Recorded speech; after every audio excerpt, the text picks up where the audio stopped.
نشر مفصل برنامه اخبار با تازه‌ترین خبرها منظور شما می‌گردانیم. توجه نمایید به سطح خبرها. کنفرانسی دومی بین المللی سطح بلند اوید به 10 ساله بین المللی عمل آب برای رشد استوار سالهای 2018-2028 نتیجه تطبیق و دورنمای رشد استوار. نمایندگانی که فعالیتشون مربوط به ساحه آب است دعوت کرده میشن و زیاده 2000 نفر دعوت کرده شدند. آموزش تجربه پیشقدم و براه ماندن همکاری ثمره بخش بازدهی زمین را بلند می‌بردارد. اساس در اینجا ما با تکنولوژی نوین عصر همکاری کردیم. دسته فوتبال استقلال شهر دوشنبه برنده سوپر جام تاجیکستان گردید. از 6 تا 9 ایون سال روان در شهر دوشنبه کنفرانس دومی بین المللی سطح بلند اوید به 10 ساله بین المللی عمل آب برای رشد استوار سالهای 2018-2028 تحت عنوان تکان بخشیدن به عملها و شریکی در ساحه آب در سطح محلی، ملی، منطقوی و جهانی پیش بینی شده است که ادامه تدبیرها و تشبس‌های بین المللی تاجیکستان در ساحه آب و اکولوژی می باشد.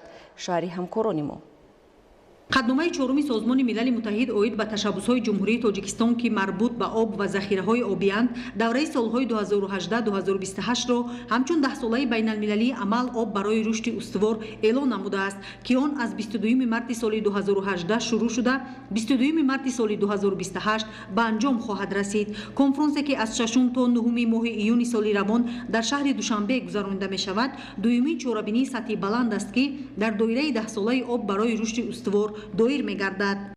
در نظر داشته شده است که از تمام دولت‌ها نمایندگانی که فعالیتشون مربوط به ساحه آب است دعوت کرده میشن و الحال طبق اطلاعی که از کاتبات کنفرانس بلوزیکر دریافت گردید زیاده 2000 نفر دعوت کرده شدند و از نام پرزیدنت جمهوری تاجیکستان با 52 رهبر دولت‌ها از نام سروزیر با 142 رهبران دولت‌ها و سروزیران دیگر مملکت‌ها همچنین از نام وزیر کارهای خارجی جمهوری تاجیکستان نیز با وزیران کارهای خارجی دیگر دولت‌ها نامه‌های دعوتی ارسال کرده شدند و در نظر داشته شده است که روزهای 6 و 9 این سال روان کنفرانس سطح بلند اوید به نتیجه‌گیری روند تطبیق 10 ساله بین المللی عمل آب برای رشد استوار در شهر دوشنبه برگزار می‌گردد.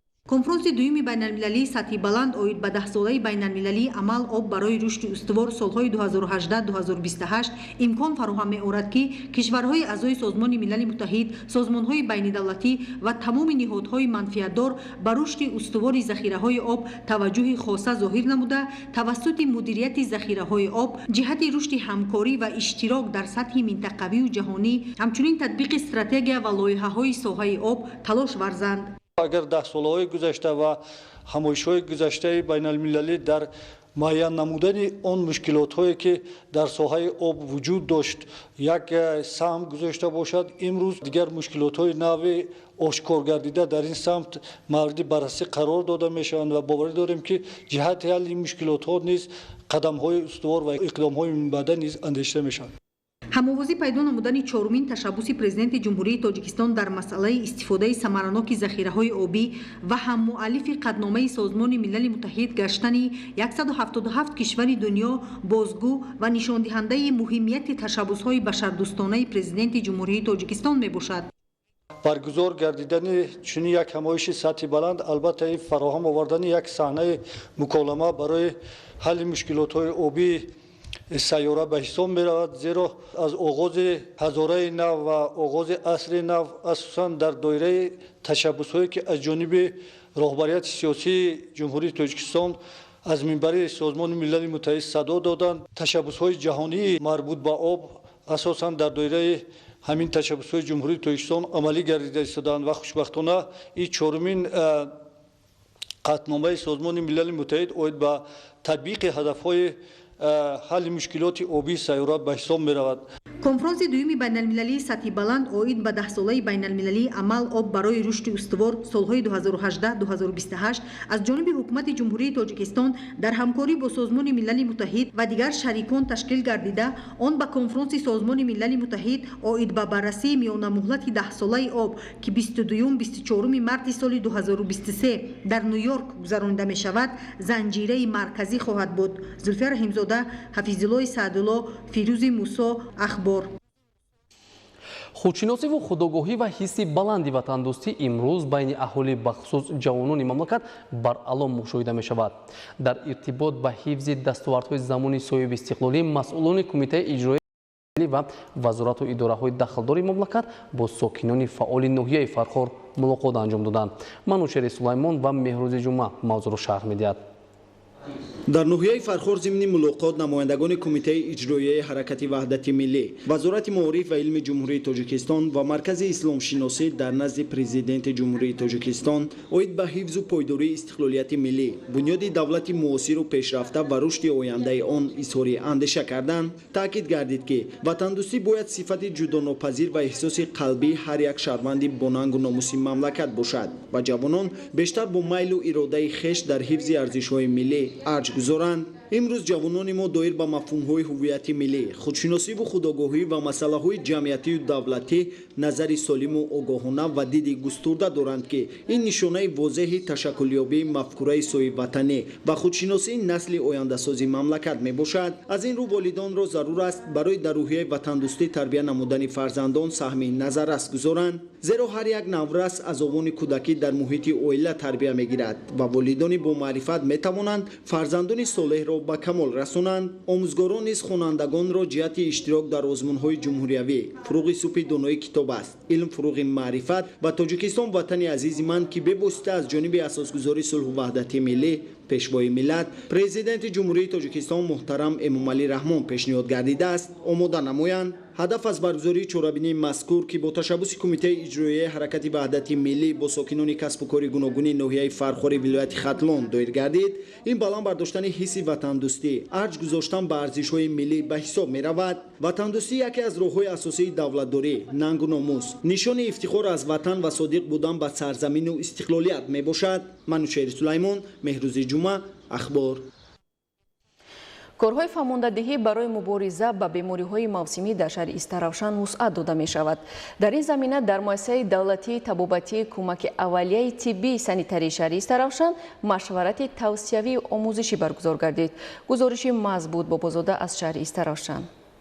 кормандони миёнаи тиббӣ ҳамаи ду маркази саломатии шаҳрӣ, 18 маркази саломатии деҳотӣ ва 29 бунгоҳи солимгардонӣ тобеи муассисаи давлатии кӯмаки аввалияи тиббии санитарии шаҳри Истаравшан бо иқдом ва дастгирии ҳукумати ҷумҳурии Тоҷикистон, маркази иммунопрофилактикии кишвар давоми 10 рӯз аст ки дар толори маркази саломатии рақами 1 ташкили дурусти фаъолият, қабул ва доир намудани иммунизатсияи кӯдакони навзод ва то синни 5 сола бар зидди бемориҳои сироятии гулӯзиндонак, сурхча ва фалаҷ омӯзиши назариявию амалӣ роҳандозӣ шудааст. кӯдакону хурдсолони то 5 солӣ аз иммунизатсияи мавсимӣ мондаро ба муассисаҳои наздиктарини маҳалли истиқоматшон тавсия медиҳанд то маъракаи эмгузаронии навбатиро бо ширкати фаъол ба анҷом расонда бошанд. аз тарафи табибони оилавӣ ва ҳамширои тибби оилавӣ корҳои фаҳмондадиҳӣ ба аҳолӣ гузаронда шуда, ҳар як кӯдаке ки дар хонаҳо истиқомат мекунанд, онҳо дар минтақа вуҷуд доранд, онҳо дар вақташ омода иммунизатсияро гирифтанд.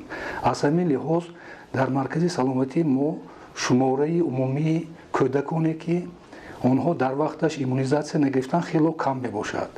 мана дар давоми 2 рӯз мо ҳамагӣ 8 нафарро аз иммунизатсия гузарондем ки АКДС муқобили бемории гулӯзиндонак ва сулфаи кабутак мебошад.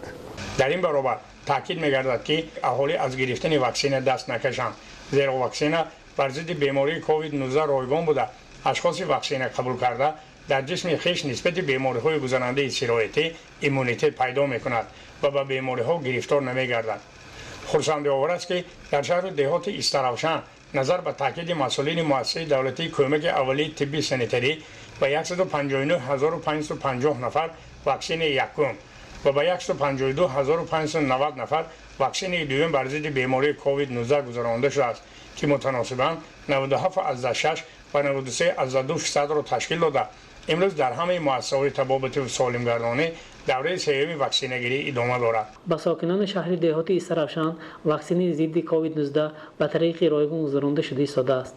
گروه مقصدناک شهر استرافشان 163459 نفر را تشکیل می‌دهد که تا با حالت امروزه در شهر دهاتی استرافشان ما وای واکسن و یکم و دوم را بیش از 90% را تشکیل می‌کند و وای سوم باشد 32.5% را تشکیل می‌دهد. کارهای ترغیباتی و تشویقاتی بین اهالی در جماعت‌ها و دهه‌ها با واسطه طبیبان و همشیرگان طب جانب کرده شده ایستاده است. اهالی نیز درک کرده ایستادند که با واسطه واکسن سلامتی خود را حفظ می‌کنند. هدف از برگزاری این چاره‌بینی‌های سری‌وقته سایکل کسب انتخاب کرده دریافت و ایمونیزاسیون کودکان نوزاد و تا 5 ساله از ایمونیزاسیون‌های سری‌وقته بر ضد بیماری‌های سرایتی بچگانه گلوزندانک، سرخچه و فلج بیرون مانده و نهایت تربیت نسل سالم تاجیکستان آباد و شکوفا است. زیرا یگان دولت به نسل سالم پیشرفته و وجود داشته نمیتواند. از جانب دیگر دوره سوم قبول واکسن بر ضد بیماری سرایتی کووید 19 سالمیت در عمره ساکنان شهر و دهات استرافشان را تامین می‌گرداند. مضبوط بابازاده از شهر استرافشان برای برنامه اخبار. برنامه را ادامه میدیم. امروز شماره خوجگی‌های دهقانی در مقیاس جمهوری به زیاده از 190,000 میرسد و سهامداران آنها امکان دارند زراعتی را کشت و پرورش و استحصال نمایند که حاصل و منفعت بیشتر داشته باشد. در ناحیه وخش وابسته به منفعت به پرورش قلفینه اهمیت اولین درجه داده می شود. شرح بیشتری موضوع در گزارش گلچهره ستار. سهامداران خوجگی‌های دهقانی ناحیه وخش ولایت ختلان در برابر کشت، پرورش و استحصال دیگر محصولات کشاورزی یکی از اولین‌ها شده به بازارهای استعمالی حاصلی با صفت قلفینه را پیشنهادی خریدار نموده و از حساب بروقت‌تر دسترس نمودن محصولات فایده بیشتری اقتصادی می‌بینند. خوجگی‌دارانی با تجربه با استفاده از نوع‌های بهترین و سرحاصل که برای صادرات نیز موافق است، سال از سال اقتصادیات خانوادگی شون را مستحکم می نمایند. سهامداران خوجگی‌های دهقانی ناحیه وخش سال از سال میدانی پرورش قلفینه را وسیع می نمایند، زیرا از یک هکتارش می توانند تا 60,000 سامانی درآمد صاف به دست آورند. کشاورزان برای تلف نیافتن این میوه اهمیت اقتصادی و غذایی داشته آن را در زیر پلیونکا نیز پرورش می نمایند که حاصلش بر وقتتر پخته می رسد. دهقانان اصیل دهات کیرف در برابر دیگر کشاورزان سربلند مملکت از دستگیری های روزافزون دولت و حکومت روح بلند گردیده تلاش می نمایند که با استفاده از شرایط محل، تجربه معاصر و نوعهای اعلی‌صفتی که از خارج وارد می گردد سبد استعمالی و فراوانی محصولات را تامین سازند. از سال 74 به همین توت زمینی سر کار داریم. همین در 23 سوتق زمین ها همین کلومنی کردیم. همین در خانه صاحب کارا را دادیم. با در بین همین کلومنیک ما سرپیاز شنوندگیم که یک وجب زمین خالی نموندیم. تو 20 ماه ماه 25 ماه ماه حاصل میروه. هر روز جمع آوری میکنیم. بعد 23 سوتق زمین یک روز یک طرفش جمع آوری میکنیم، روزی دیگه با یک طرفش تا 60 کیلو را چیندیم هر روز. زندگیمون ای پشت همیه. تشکیل گرمخانه‌های موسمی و حاصلی با صفت قلفینه را ما در خوجگی دهقانی حیدر مشاهده نمودیم که از تمام جمهوری صاحبکاران آمده با نرخ دسترس این میوه خوش‌طعم را خریداری می‌نمایند. به قول خوجگیدار رحمت الله اسکندرов در شرایط آب و خاک حاصلخیزی دیار ما باید از حساب مهنت روزگاری آباد داشته باشیم. از این گرمخانه‌های موسمی روز در میان حاصل می‌گیریم و در برابر سهامداران خوجگی دیگر ساکنان دهات را نیز با کار جلب کرده می توانیم. در واقع امروز تمام شرایط برای استفاده ثمرانک و عاقلانه زمین فراهم است و اهالی دهات را می باید دلگرمانه از قطعه زمین نزد حولگی خوجگی های یاریستان شخصی شهروندان و حصه زمین خود عاقلانه استفاده برده با بلند نمودن فرهنگ استفاده زمین و استحصال محصولات در فراوانی بازارهای داخلی، استحصال مواد خوش‌صفت وطنی، صادراتش و امنیت غذایی مملکت سهمی بیشتر گذارند. омӯзиши таҷрибаи пешқадами давлатҳои тариқатгаи дунё ва дар истеҳсолот ҷорӣ кардани он имкон фароҳам овард ки деҳқонон тавассути истифодаи тухмиҳои хушсифат ва бароҳмондани ҳамкории самарабахш бо олимони соҳаи кишоварзӣ боздеҳии заминро баланд бардоранд. ҳамкорони мо аз ноҳияи Кушониён гузориш медиҳанд. дар вилояти Хатлон аввалин шуда кишоварзони хоҷагии деҳқонии Шамсулло аз ҷамоати шаҳраки Бустонқалъаи ноҳияи Кушониён ба ҷамъоварии ҳосили гандум оғоз бахшиданд. Кишоварзони хоҷагии деҳқонии Шамсулло бо назардошти муайянсозии ҳосилнокӣ ин мавсим аз ҳар гектар ғаллазор 75 центнери ҳосили хушсифати гандумро интизоранд.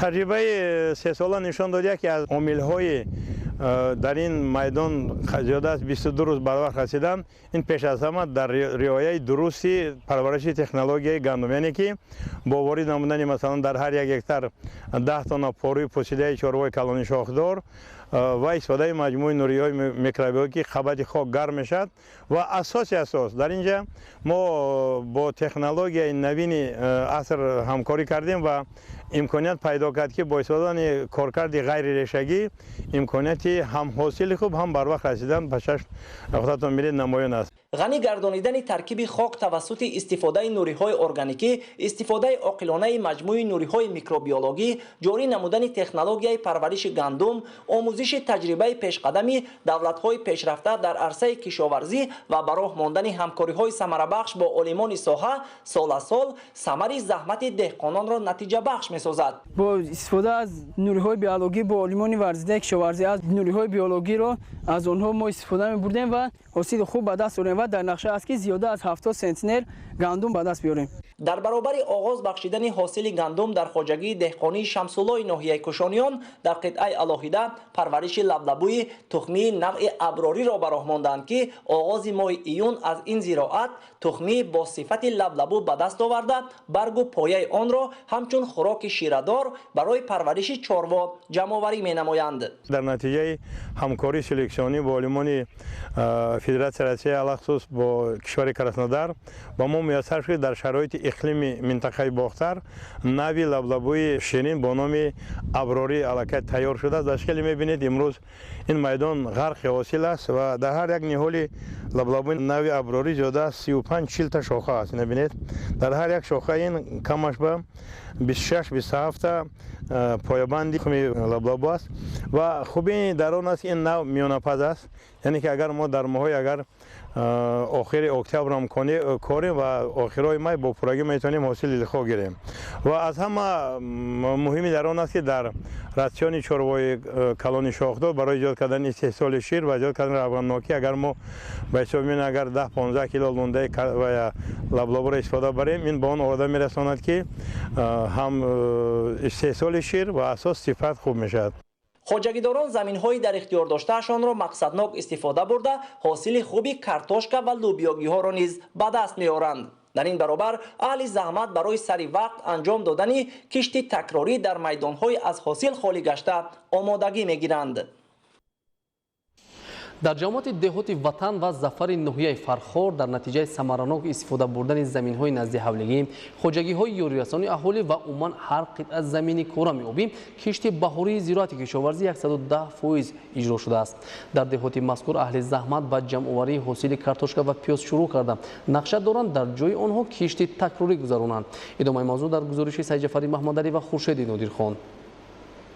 дар ҷамоати деҳоти ватан ва зафари ноҳияи Фархор имсол аз ҳисоби беҳтар гардани таъминоти оби полезӣ кишоварзон дар ҳама шаклҳои хоҷагидорӣ ҳар як қида замини корами обиро оқилонаю самаранок истифода бурда барои фаровонии бозори истеъмолӣ ва қонеъ гардонидани эҳтиёҷоти оила бо маводи ғизоӣ майдони кишти зироатҳо аз ҷумла пиёзу картошка, ғалалӯбиёгӣ ва сабзавотро зиёд намуданд. дар хоҷагии деҳқонӣ ба ихтиёри ҷамоати деҳоти зафар аҳли заҳмат дар баробари боғдорӣ ба картошкапарварӣ, сабзавоткорӣ ва парвариши дигар нонгӯи зироатҳои кишоварзӣ шуғл варзида ҳамасола ҳосили фаровон ва даромади хуби иқтисодӣ ба даст меоранд.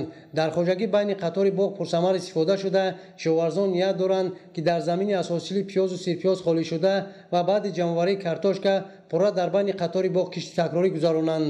мо замини қатори боға самаранок истифода мебарем. ҳар сол картошка, пиёз, сабзӣ, сирпиёз бо баъди и ҳосили дуюм сабзавот кишт мекунем. аз ҳисобе ки мо дар ҳамин байни қаторҳои боғ мақсад маҳсулоти ҳамин сабзавотро чӣ мекунем ниҳолои ҳамин дарахтҳои мо ҳам бисёр нақш шидагӣ. аллакай мо ҳосили пиёза ҷамъоварӣ кардем, ният дорем ки кишт такрои сабзавот гузаронем. дар деҳои саховат, навобод ва сомониёни деҳоти мазкур сокинон дар баробари хоҷагии орирасон қиддаҳои назди ҳавлигии хешро низ самаранок истифода бурда дар он кишту парвариши қариб тамоми нонгӯи сабзавотро ба роҳ монданд. имсол аз ин ҳисоб дар ҷамъияти деҳоти зафар дурнамои кишти картошка, сабзӣ, пиёз ва дигар нонгӯи сабзавотҳо барзиёд иҷро гардидааст. сокинони деҳот барои бо сабзавоти барвақтӣ таъмин намудани бозори истеъмолӣ ва гирифтани 2-3 ҳосил дар қиддаҳои назди ҳавлигӣ майдони гармхонаҳои мавсимиро низ соласол зиёд карда аз нимаи дуюми моҳи апрел дастсанҷи хешро ба бозори истеъмолӣ пешниҳод менамоянд. дар ҷамъияти деҳоти ватани ноҳияи фархор низ ба маданияти дурусти истифодаи обу замин ва зиёд намудани ҳаҷми истеҳсоли маҳсулоти кишоварзӣ аҳамияти махсус зоҳир карда мешавад. дар деҳоти мазкур маҳз дар ин замина дурнамои кишти баҳорӣ дар ҳама шаклҳои хоҷагидорӣ баробар ба 118% нақша иҷро гардидааст. дар деҳои сафармат, баҳористон, шаҳртепа, лолазор ва кӯҳандиёри деҳоти ватан сокинон аз қиддаҳои назди ҳавлигӣ, картошка ва аз гармхонаҳои мавсимӣ бошад ҷамъоварии ҳосили бодрингро шурӯъ карда ин дастсанҷи хешро ҳамарӯза ба бозори истеъмолӣ пешниҳод ва нархи ин нонгӯи маҳсулотро ба танзим медароранд. дар ин оилаи деҳаи сафармат дар қиддаи назди ҳавлигӣ илова ба ташкили гармхонаҳои лимӯпарварӣ дар 400 замин пиёзу картошка, помидор, лӯбиёдонагӣ, ҷуворимакаи дон, қулфина, сирпиёз ва якчанд нави кабудӣ парвариш карда мешавад ки ба андешаи сокинон онҳо эҳтиёҷоти хешро дар ин давра ба қадри кофӣ бо маҳсулоти ғизоӣ таъмин менамоянд. дар оилаи мазкур аз лимӯпарварӣ низ даромади хуб ба даст меоранд. дар ноҳия аз майдони умумӣ беш аз 2000 гектар заминҳои назди ҳавлигӣ ба андешаи масъулин қариб 1500 гектари онро қиддаҳои корами обӣ ташкил медиҳад ки дар сурати оқилонаи самаранок истифода бурдани он дар баробари таъмини оила бо маводи ғизоӣ сатҳи рӯзгори сокинон низ бозам беҳтар хоҳад шуд. дар ноҳияи тоҷикобод соли ҷорӣ масоҳати кишти картошка дар ҳамаи шаклҳои хоҷагидорӣ 2086 гектар пешбинӣ шудааст. маъракаи кишти картошка дар ноҳия дар арафаи анҷомёбӣ қарор дорад. гузориши идигули маҳмуд аз ноҳияи тоҷикобод. агар соли гузашта масоҳати кишти картошкаи хоҷагиҳои кишоварзии ноҳияи тоҷикобод ҳамагӣ 650 гектарро ташкил карда бошад, пас ин рақам дар соли ҷорӣ 300 гектар зиёд шудааст. зеро барои афзоиши майдони кишт ва истеҳсоли маҳсулот тамоми захираҳо мавҷуд мебошад. кишоварзон ноҳия дар асоси дурномаи ҳукумати ҷумҳурии тоҷикистон пешниҳод шуда дар соҳаи кишоварзӣ 930 гектар ба нақша гирифта шудааст ки кишти картошка бояд бигузаронад. деҳқонони ноҳия пурра бо тухми хушсифат ва аз техникаҳо барои коркарди маҳсулот пурра таъмин мебошанд.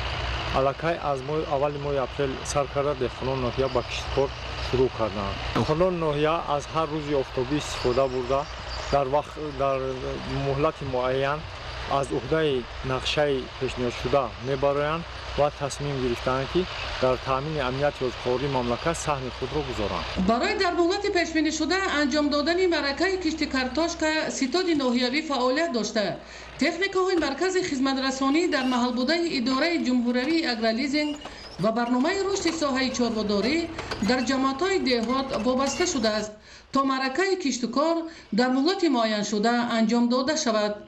ин аст ки бо тавсияи олимони соҳа деҳқонони соҳибтаҷриба заминҳои киштшавандаро дар навбати аввал 2 маротиба хушсифат шудгор карда баъдан аз ҳисоби тухмиҳои хушсифат картошка кишт мекунанд то ҳосилнокии заминҳо боз ҳам бештар гардад. деҳқонони ноҳияи тоҷикобод бештар аз навъи тоҷикистон истифода мебаранд ки ин барои боду ҳаво замини ноҳия бисёр мусоид мебошад ва дар баъзе мавзеъҳои кӯҳие ки кишти картошка мегузоранд то 500 центнер ҳосил ба даст меоранд ва аз ҳосили гирифташуда ҳам бозорҳои шаҳри душанбе ва ҳам тухми хушсифат боз захира мекунанд. кишти картошка дар ноҳияи тоҷикобод ҳар сол 2 марҳила гузаронида мешавад, зеро бештари заминҳои киштбоб аз сатҳи баҳр дар мавзеъҳои баландкӯҳ ҷойгир буда маъракаи киштукор дар ҳудуди ҷамъиятҳои деҳоти ширинчашма ва лангаришоҳ дар қиёс ба таҳдаштиҳо дертар фарӯ мерасад. картошкакорӣ яке аз соҳаи асосӣ ва пешбарандаи иқтисодиёти ноҳияи тоҷикобод ба шумор рафта, аҳли заҳмати ҳар як хоҷагӣ аз заминҳои дар ихтиёрашон буда оқилонаву самаранок истифода мебаранд, то ба афзоиши майдони кишт ва зиёд намудани истеҳсоли маҳсулот ноил шаванд. зеро дар шароити кӯҳистон ягона воситаи пешбарандаи рӯзгори мардум ва сарчашмаи даромад асосан аз соҳаи кишоварзӣ вобастагӣ дорад. бо мақсади таъмини заминҳои кишти картошка ва дигар намуди зироатҳо бо оби полезӣ, каналҳои мавҷуда пурра аз таъмири ҷорӣ бароварда шудааст, то дар мавсими обёрӣ ягон мушкилот эҷод нашавад. идораи давлатӣ ба эҳдои замин ва обёрии ноҳияи тоҷикобод дар тавозунаш 11 канал мавҷуд мебошад ки аз ин 7 канал коршоям, 4таш корношоям мебошад. дар каналҳои обёрикунандаи ноҳияи тоҷикобод каналҳои дараи нушор, сари пул, фатҳабод, кугликро бо пуррагӣ тоза намудем ва мавсими обёрӣ тайёр намудем. каналҳои боқимонда бошад айни замон кор рафта истодааст ки то мавсими обёрӣ ҳамаи каналҳоро бо пуррагӣ бо оби полезӣ таъмин менамоем. мавҷуд будани масоҳати заминҳои ҳосилхези картошка, таъмини хоҷагиҳо бо тухмиҳои хушсифат ва ҷалби техникаҳои кишоварзӣ яке аз омилҳои асосии саривақт анҷом додани маъракаи кишт ба шумор рафта, дар таъмини амнияти озуқаворӣ саҳми арзандаи худро гузоранд. идигули маҳмуд, додарҷон мирзозода, барои барномаи ахбор аз ноҳияи тоҷикобод. طبق دورنما در ناحیه شمس‌الدین شاهین امسال در میدان 165 گکتار کارتوشکا کیش می شود که 93 گکتاری آن در موضع دشت جومی جماعت دهات لنگردره جایگیر است. گزارش رحمت علی نظری از ناحیه شمس‌الدین شاهین. در ناحیه شمس‌الدین شاهین ولایت خطلان با ساحه کارتوشکا پروری اعتبار جدی ظاهر کرده می شود، زیرا این ساحه درآمدناک بوده. طلبات اهالی به این نوع محصولات خیلی زیاد است. با در نظر داشت این کشت کارتوشکا در خواجگی‌های ناحیه سال از سال افزایش می‌یابد. امسال در موضع دشت جوم در جماعت دهات لنگردره در میدان 93 گکتار زمین کارتوشکا کشت کرده می شود. اهل زحمت خواجگی دهقانی به نام عزت‌الله شریف با کشت کارتوشکا آغاز کردند. از بس که اقلیم این موضوع نسبتاً سرد است، متخصصان ابراز می‌دارند که کشت کارتوشکا احتمال است تا 10 ایون ادامه یابد. ساحه اساسی خواجگی کارتوشکا پروری میباشد. سالهای زیاد است که در این خواجگی کارتوشکا کشت می‌نمایند و کشاورزان در این سمت تجربه بوی دارند و از نوع‌های گوناگون تخمی‌ها وابسته به اقلیم محل استفاده می‌برند. در همین منطقه حضرت امام همین خواجگی جایگیره در حدود خواجگی 13 تا دهه میباشد. قریب همگون همین دهها با کشتی کارتوشکا مشغولند. تخمینا 50 گکتار کشتی کارتوشکا میشود در همین دهها در حدود همین خواجگی دهخانی به نام عزت‌الله شریف که برای حل مسئله اوزوخواری بسیار مفید میباشد. با دستگیری حکومت جمهوری تاجیکستان مقامات اجرایی حکومت دولتی ناحیه در همکاری با شریکان رشد در این سمت برنامه‌های گوناگون نیز عملی گشته ایستادند که برای پیشرفت کار کشاورزان مساعدت می‌نمایند. از جمله برنامه جانبداری اجتماعی مناطق کوهستان خواجگیداران در دهات با تخمین ماشین آلات‌های صحوی تأمین کرده می‌شوند و با تأسیس قطعه‌های زمین نمایشی اوید به کشت کارتوشکا تجربه آنها را صیقل می‌دهند. در دوره برنامه جانبداری انکشاف مناطق کوهستان در این منطقه گروه‌های استحصالی پرورش کارتوشکا طی 3 سال است که فعالیت دارند. وابسته به مشکلات‌های سمت پرورش کارتوشکا طی 2 سال است که برنامه فعالیت کاری خود را انجام داده ایستاده است و یکی از مشکلات‌هایی که پیش آمده بود این کار با تجهیزات‌های موافق با کشت، کارکرد و جمع‌آوری حاصل کارتوشکا بود. در دوره برنامه کلاستری کارتوشکا پروری دهبلند از طرف برنامه با تجهیزات‌های موافق با کارکرد کارتوشکا این عبارت از کارتوشکا شینانک، کارتوشکا کنم، کلتیواتورها و فریدر خاک میده کنک‌ها بود که با این دسترسی داشتند. باید گفت که طبق اطلاع متخصصان ساحه این منطقه‌های بلندکوه برای پرورش کارتوشکا خیلی موافقند و با استفاده از مهلت اپتیمالی کشت و الگوتکنیکای پرورش آن کشاورزان میتوانند حاصلی بلند به دست آورند. خواجگیداران مقصد دارند که هر یک وجب زمین را ثمرناک استفاده برده کشت کارتوشکا را زیاد نمایند که این هم به منفعت خواجگیداران و هم استعمال کنندگان میباشد. آنها به این васила метавонанд ҳам даромадашонро барои пешбурди рӯзгор боло баранд ва ҳам бозори истеъмолии сокинонро бо маҳсулоти тозаи хушсифати ватанӣ таъмин намоянд. Раҳматалӣ Назри, Сорбони Қурбоналӣ, ноҳияи Шамсиддин Шоҳин, Ахбор. мавзӯи дигар. арӯз яке аз илмҳои мустақили назарияи адабиёт ба ҳисоб рафта ба қонуну қоида ва масоили вазн марбут аст ки дар эҷодиёт ва риоят дақиқиятро талаб мекунад. дар Донишгоҳи миллии Тоҷикистон барои омӯхтани илмҳои филологӣ тамоми шароит муҳайё буда, мутахассисони сатҳи баланд ба донишҷӯён нозукиҳои санъати суханварӣ ва шеъргӯиро меомӯзанд. гузориши навбатӣ дар ин хусус. дар Донишгоҳи миллии Тоҷикистон ҳамоиши байналмилалӣ вазни арӯз ва таҳаввули он дар шеър баргузор гардид. дар ин тадбири сатҳи баланд олимон аз дохил ва хориҷи мамлакат иштирок намуда, ба таври фосилавӣ ҳарчи бештар доир намудани чунин чорабиниҳоро барои равнақи адабиёт ва тарғиби шеъри тоҷикӣ муҳим арзёбӣ намуданд.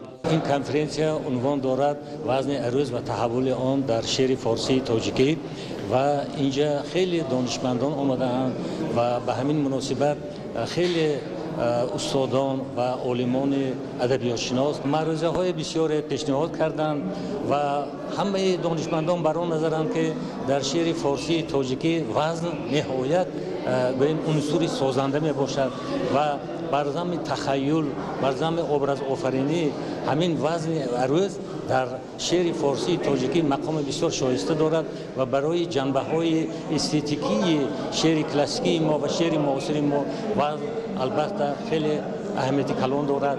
дар доираи таваҷҷӯҳи хосаи раҳбарияти давлату ҳукумати мамлакат ба соҳаи илм, олимони тоҷик дар ҷодаи забон ва адабиёт ба дастовардҳои назаррас ноил шуданд. таҷрибаи олимони тоҷик аз ҷониби аҳли илм дар дохил ва хориҷи мамлакат мавриди омӯзиш қарор мегирад. зеро дар ин давра шоирону нависандагони зиёде ба арсаи адабиёт қадам гузоштанд ки дар навишти онҳо навгониҳои зиёд ба назар мерасад. ҳамзамон илми арӯз дар шароити кунунӣ мавриди таҳлил қарор гирифт. бояд зикр намоем ки соли чорум аст ки таҳти сарпарастии пешвои муаззами миллат муҳтарам Эмомалӣ Раҳмон озмуни ҷумҳуриявии фуруғи субҳи доноӣ китоб аст баргузор гардида истодааст ва яке аз шартҳои низомномаи озмуни мазкур дурусту бехато ва бо задаҳои мантиқӣ қироат намудани шеър мебошад. ҳар касе ки аз илми арӯз бохабар бошад дар қироати шеър ба хатоиҳо роҳ намедиҳад ва метавонад дар озмун ғолиб гардад.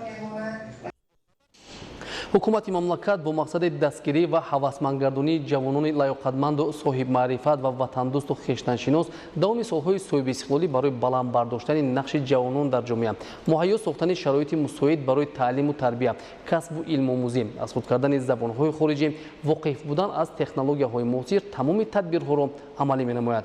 тафсилоти бештар дар гузориши Назруллозода Иброҳим.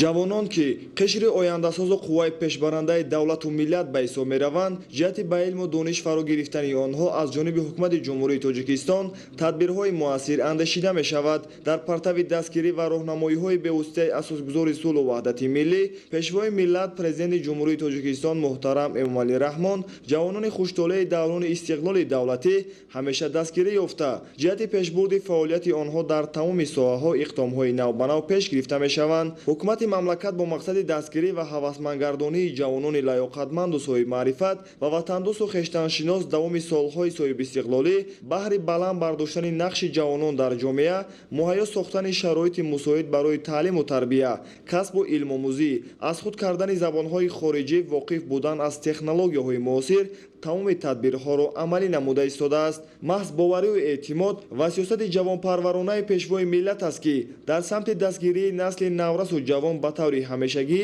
иқдомҳои беназир роҳандозӣ карда мешавад.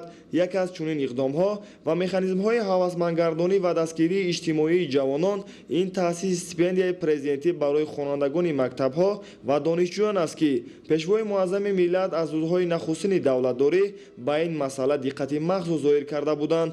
чӣ тавре ки асосгузори сулҳу ваҳдати миллӣ, пешвои миллат яке аз омилҳои асосӣ ва рушди инкишофи давлат ва ҷомеаро маҳз омӯзиш дониста, барои баланд бардоштани савияи мо ҷавонон тамоми шароиту имкониятҳоро фароҳам оварданд ва ҳамчунин барои як қатор ҷавонони фаъол таъсис додани стипендияи президентӣ, стипендияи байналмилалии дурахшандагон, квотаҳои президентӣ далели ин гуфтаҳост ки садҳо нафар ҷавонони фаъол аз инҳо бархурдоранд. бо фармони президенти ҷумҳурии тоҷикистон аз 26 феврали соли 1998 бо мақсади фаъолгардонии насли ҷавон стипендияи президентӣ таъсис ёфтааст. ҷавононро ҳамчун ояндасози давлату миллат, қувваи пешбаранда ва нерӯи ҳаракатдиҳандаи ҷомеа эътироф кардани сарвари давлат боиси болидароҳӣ ва ифтихори миллии ин қишри ояндасоз гардида, эътимоди онҳоро ба фардои дурахшон қавӣ ва масъулияташонро баҳри ҳифзи дастовардҳои истиқлоли давлатӣ дучанд менамояд.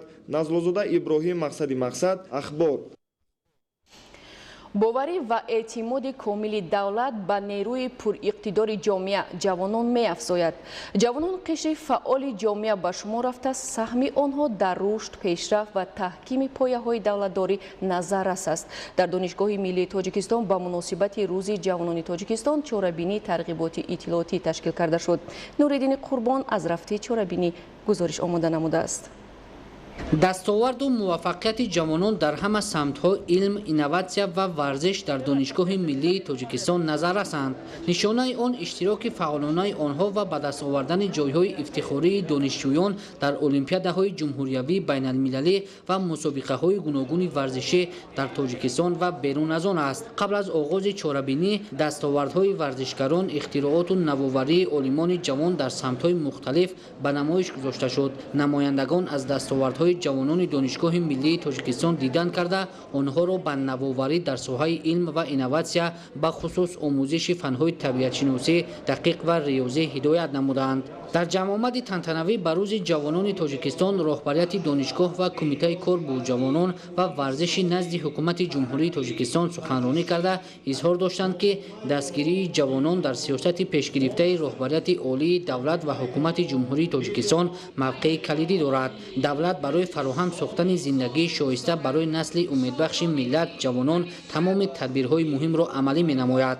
қонуни ҷумҳурии тоҷикистон дар бораи ҷавонон ва сиёсати давлатии ҷавонон санади муҳими ҳуқуқиест ки асосҳои ташкилии ҳуқуқӣ, иҷтимоию иқтисодии тарбият, ташаккул ва камолоти ҷавононро муқаррар намуда, принсипҳо ва тадбирҳои татбиқи сиёсати давлатро дар соҳаи истифодаи пурсамари нерӯи зеҳнӣ ва маънавии онҳо ки ба манфиати ҷамъият равона мешаванд, муайян мекунад.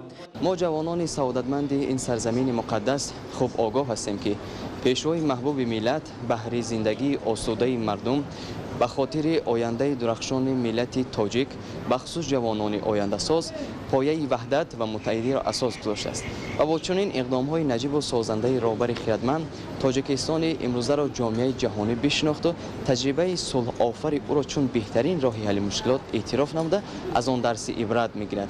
мо ҷавонон пайравони пешвои муаззами миллат буда барои табдил додани тоҷикистони озоду соҳибихтиёр ба давлати нерӯманду пешрафта ва ҳамқадами ҷаҳони муосир тамоми нерӯи донишамон равона сохта талош меварзем. зикр карда шуд ки пешвои миллат президенти ҷумҳурии тоҷикистон муҳтарам эмомалӣ раҳмон ҳамеша ҷавононро дастгирӣ ва пуштибонӣ намуда, ташаббусҳо ва иқдомҳои созандаи онҳоро дастгирӣ менамоянд ва барои соҳибмаълумот гардидани онҳо тамоми шароиту имкониятҳоро фароҳам овардаанд. бахшида ба рӯзи ҷавонони тоҷикистон аз ҷониби кумитаи кор бо ҷавонон ва варзиши назди ҳукумати ҷумҳурии тоҷикистон, раёсати донишгоҳ, як зумра омӯзгорони ҷавон ва донишҷӯёни фаъол ки дар корҳои ҷамъиятӣ фаъолона иштирок мекунанд, бо сипоснома ва ифтихорномаҳо қадрдонӣ карда шуданд. нуриддини қурбон, фирӯзи мусо барои барномаи ахбор.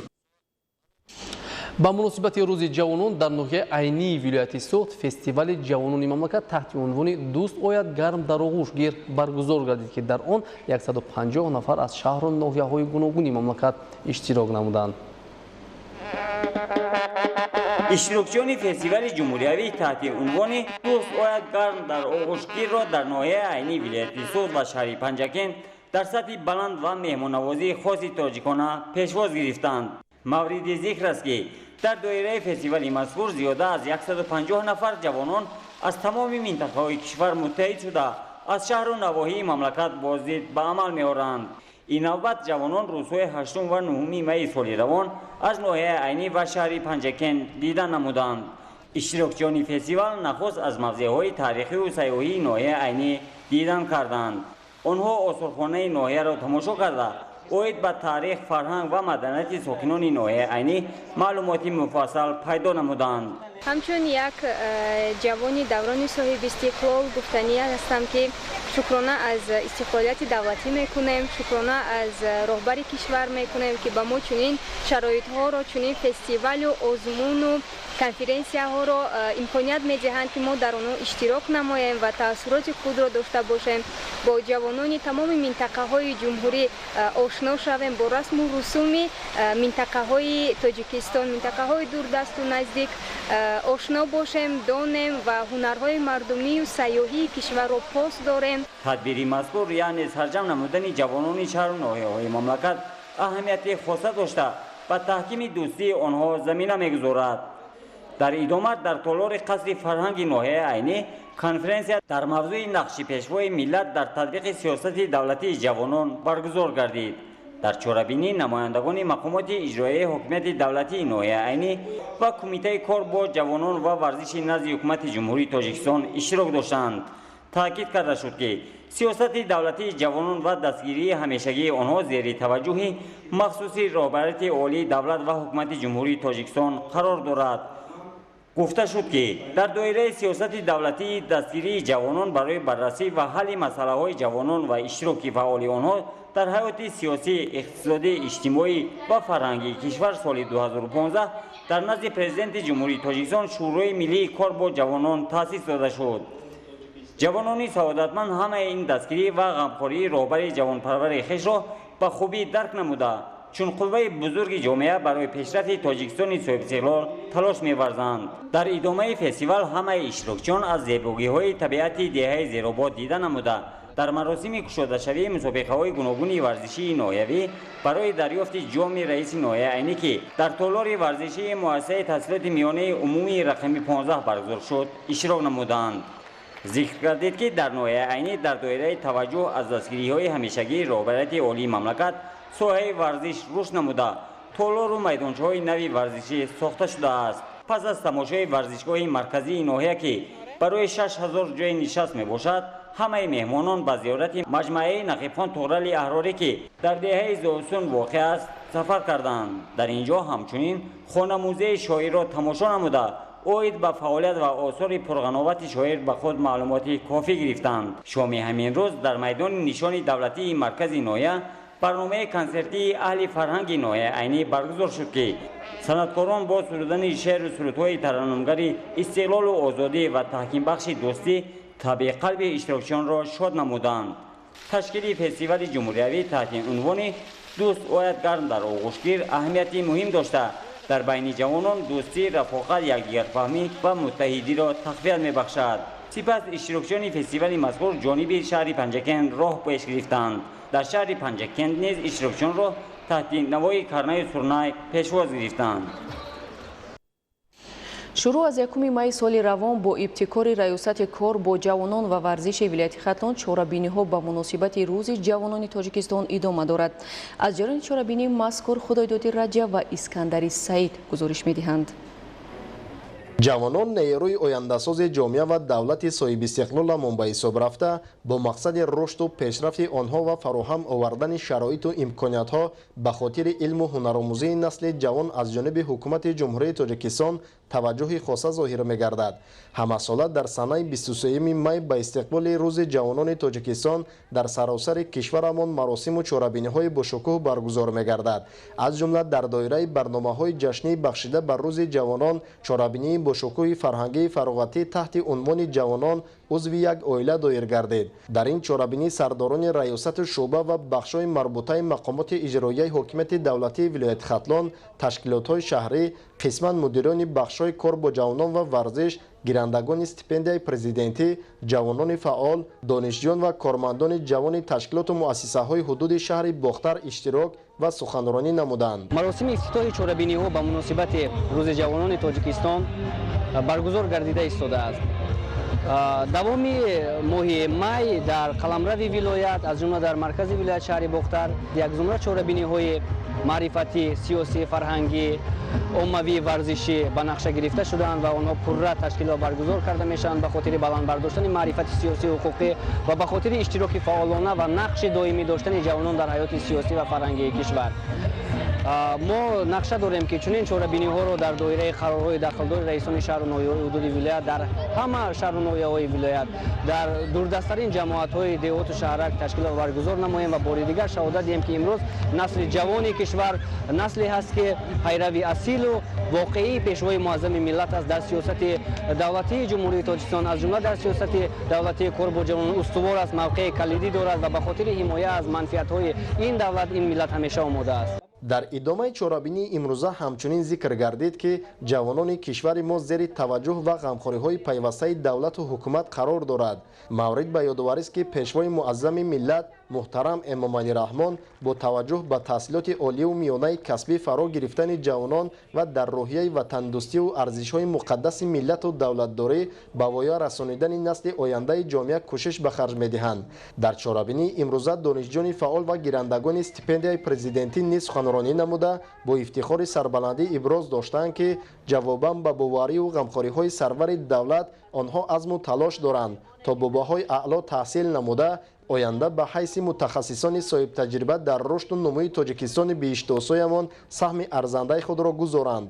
миннатдории хешро ба асосгузори сулҳу ваҳдати миллӣ пешвои миллат президенти ҷумҳурии тоҷикистон муҳтарам эмомалӣ раҳмон мерасонам ки баҳри мо ҷавонон чунин шароити мусоидро фароҳам оварданд ва мо ҷавонон пайваста кӯшиш мекунем ки пайрави асили пешвои миллати хеш бошем ва ҳамеша барои ободиву озодии давлату миллати хеш саҳми босазои хешро гузорем.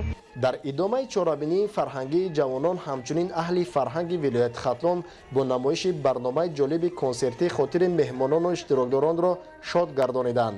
ҳамин тавр як рӯзи ҷавонон дар маркази вилояти хатлон шаҳри бохтар бо баргузории барномаи бошукӯҳи рӯзи ҷавонон хушу хотирмон таҷлил карда шуд. худойдоди раҷаб, искандари саид барои барномаи ахбор. 8 май дар варзишгоҳи талко аренаи шаҳри турсунзода бозии дастаи футболи истиқлоли шаҳри душанбе ва дастаи хуҷанди шаҳри хуҷанд баргузор гардид.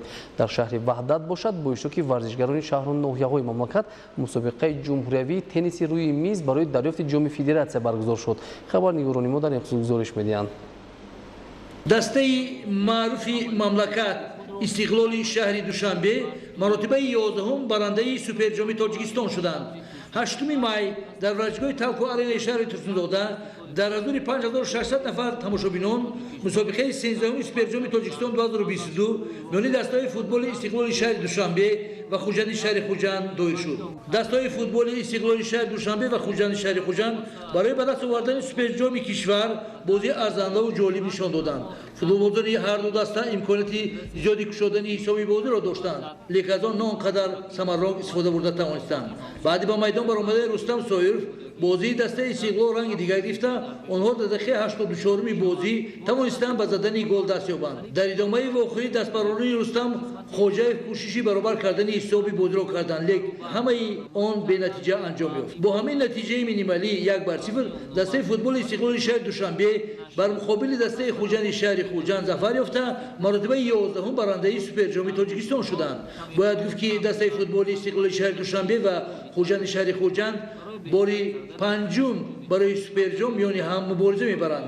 дар 4 бозии пешина солҳои 2016, 2018, 2019 ва 2020 дастаи футболи истиқлоли шаҳри душанбе пирӯзӣ ба даст овардааст. мавриди зикр аст ки суперҷоми тоҷикистон аз соли 2010 бори 11-ум барпо мегардад. дар ин муддат ҳамагӣ 3 даста ҷоми олиро соҳиб шуданд. истиқлоли шаҳри душанбе 11 бор солҳои 2010, 2011, 2012, 2014 2015 2016 2018 2019 2020 2021 و 2022 برنده جام عالی گردیدند. دستای فوتبال روشن شهر کولاب سال 2013 و حاصلات نوعی فرخور سال 2017 یک باری سوپر جام به دست آوردند. یادآور میشیم که سال گذشته در بازی برای سوپر جام تاجیکستان دسته فوتبال استقلال شهر دوشنبه بر دسته روشن شهر کولاب با نتیجه 2-0 غلبه به دست. حکومت جمهوری تاجیکستان جهت دستگیری نمودن جوانان مملکت پیوسته تدبیرهای سودمند را راهاندازی نموده این نسل آینده‌ساز جامعه را نیروی ارزشمندترین انسانی ارزیابی می‌نماید.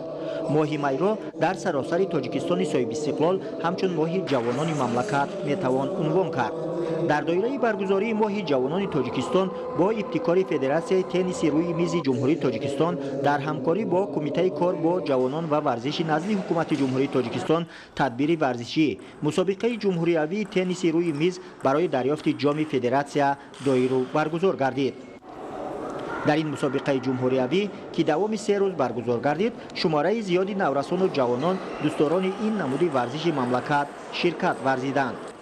مقصد از دایره برگزار نمودن مسابقه جمهوریوی تنیس روی میز پیش از همه رابطه زیچ و همکاری، دوستی و رفاقت میان نورسان و جوانان، پرهیزکاری از عملهای نامطلوب و تشویق و ترغیب نمودن نسل آینده‌ساز جامعه و مشق و تمرین و صلیبگردانی ارزیابی می‌گردد. گفته شد که در شهر و ناحیه‌های مملکت نورسان و جوانان به این نمود رشته ورزش توجه خاصه ظاهر نموده شماره اعضایان فدراسیون روی میز جمهوری تاجیکستان از این حساب روز تا روز زیاد می‌گردد. دوام 3 روز دوستداران و هواداران این نمود ساحه ورزش میان هم مهارت خویش را سنجیده ثابت نمودند که مشق و تمرین پیوسته و همه‌روزه غالب مسابقه را معین می‌نماید. مسابقه جمهوریوی تنیس روی میز برای دریافت جام فدراسیون جنبست گردید. به بهترین ورزشکاران افتخارنامه، سپاسنامه و تحفه‌های مالیوی تقدیم کرده شد. از جانب مسئولان غالب مسابقه معین گردیده با جام فدراسیون سرفراز گردانیده شد.